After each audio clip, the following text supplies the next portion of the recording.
오늘 본문의 말씀 안에는 바리새인들의 시험과 예수님의 가르침에 관한 내용이 기록되어 있습니다. 오늘 말씀을 보면 예수님께서 이 갈릴리 안에서 이 가보나움이라는 도시를 떠나 유대시경과 요단강 건너편에 도착하셨음을 성경 말씀을 통해서 알 수가 있습니다. 그런데 예수님께서 이곳에 도착을 하고 나서 보니 다시금 수많은 무리들이 모여들었고 예수님께서는 늘 하시던 대로 그들을 가르치기 시작하셨습니다.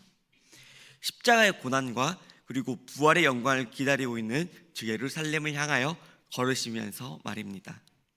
그런데 예수님께 모여든 그 무리들 중에서는 바리새인들도 있었습니다.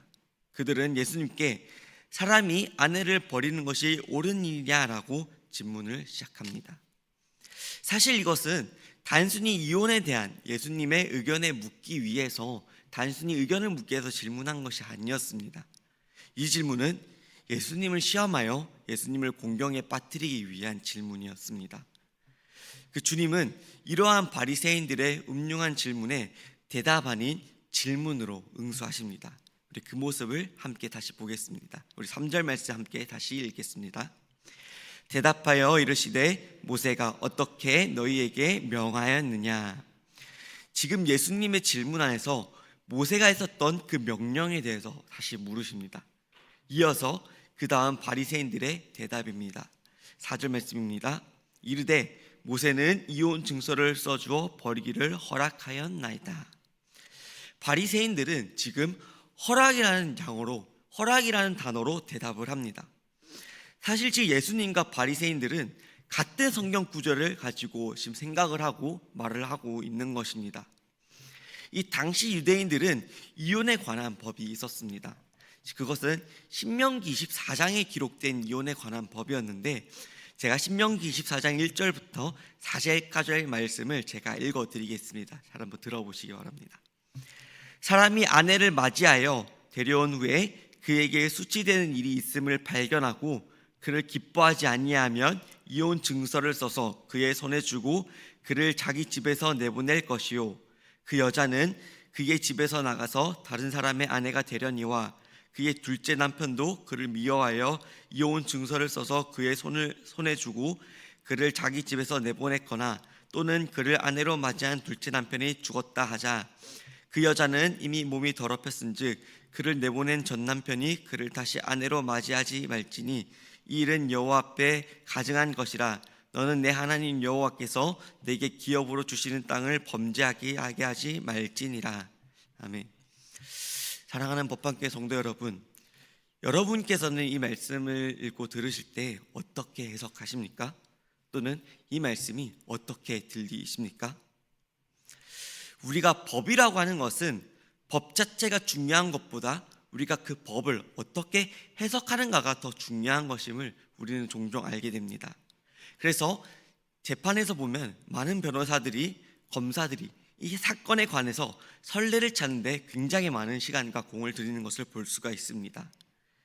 이와 같이 이 이혼에 관한 법에 관해서도, 법의 그 해석에 관해서도 유대 사회에서도 양분이 있었습니다.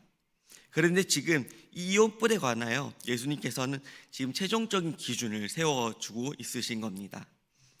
하나님께서는 짝지은 것을 사람이 나눌 수 없다고 말씀하십니다. 예수님께서는 사실 이 이혼을 부정하는 입장에서 서 계신 것입니다. 그런데 요즘 시대와 요즘 개신교는 법을 약하게 해석하는 어떤 관용적인 성격을 많이 따르는 그러한 이들이 많이 있습니다. 그래서 요즘 시대나 요즘들의 개신교회 사이에서는 그러한 생각들과 그러한 해석들이 많이 퍼져 있는 것 같습니다.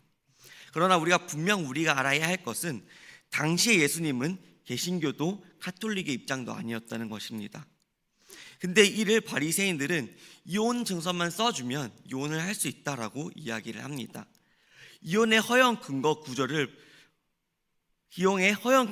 본 반면에 예수님께서는 이 같은 말씀을 어떻게 해석하십니까?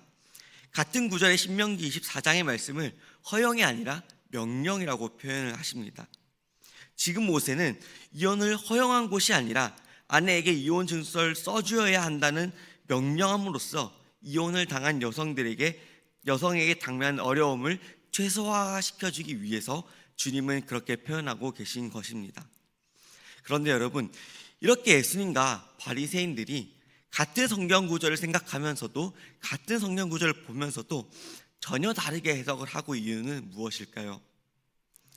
이 바리새인들은 하나님의 명령에 따른 책임을, 그 책임에 관심이 있는 것이 아니었습니다. 그들은 그들이 본인이 누리고 싶은 권리에 더 관심을 두었기 때문입니다. 무슨 말이냐면, 즉 남편으로서 아내에 대한 책임을 다하는 것이 아니라 자신의 정욕과 자신의 욕심을 채우기 위해서 면책을 추구하는 것입니다. 바리새인들이 신명기 말씀을 바라본 이러한 관점은 결국 사랑에 관심을 두고 계시는 하나님의 뜻과는 상당히 달라 보입니다. 그런데 예수님께서 이 신명기 말씀에 명령이 주어진 이유에 대하여 말씀하고 계십니다.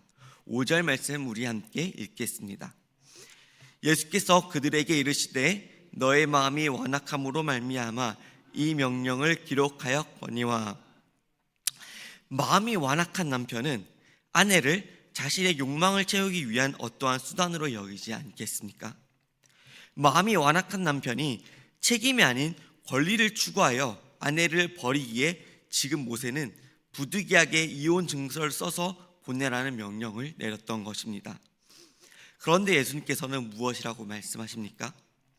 예수님은 너희의 마음이 완악함이라고 말씀하시므로 지금 예수님께 질문한 그 상대방, 그 바리새인들 또한 완악한 마음을 가지고 있다라고 말씀하고 계십니다.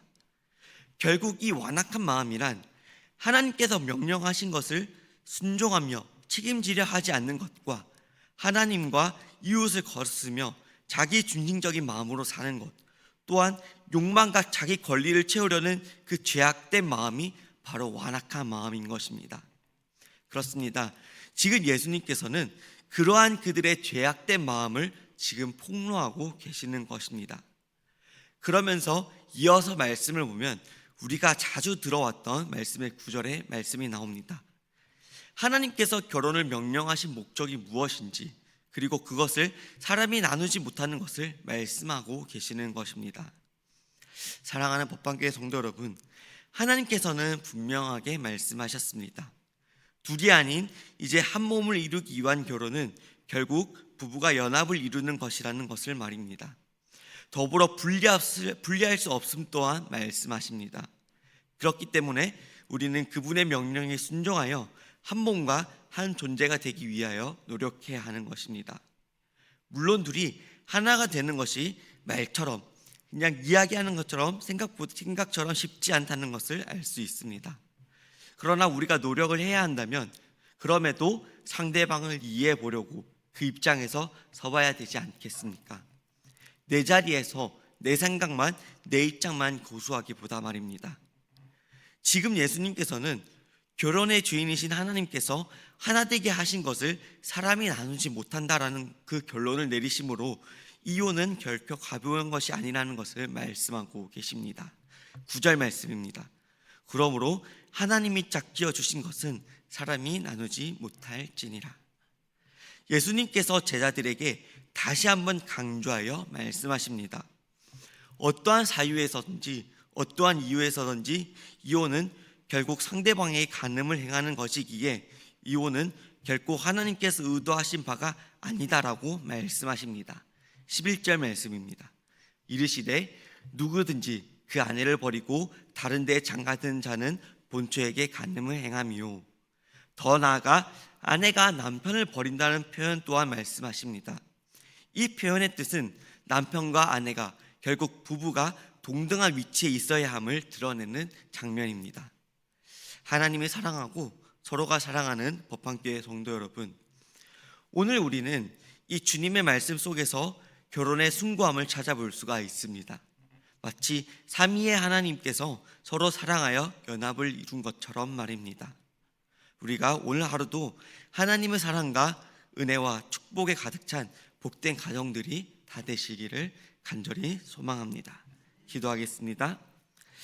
살아계신 하나님, 오늘도 우리의 완악한 마음을 용서해 주시옵소서.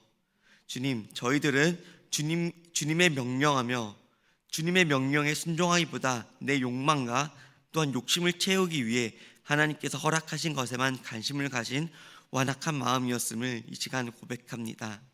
또한 주님께서 사랑하고 용납하며 받아들이라고 허락하신 가족과 또한 이웃들을 사랑하지 못했음을 고백합니다. 이러한 저희들을 주님 만져 주옵시고 고치셔서 우리가 발 딛고 있는 오늘의 그 모든 것이 하나님의 나라가 될 수 있도록 우리를 다시금 사용하여 주시옵소서. 그래야 오늘도 그러한 존재로서 하루하루를 열어가기를 간절히 소망하며 우리를 구원하신 예수 그리스도의 이름으로 감사하며 기도합니다. 아멘.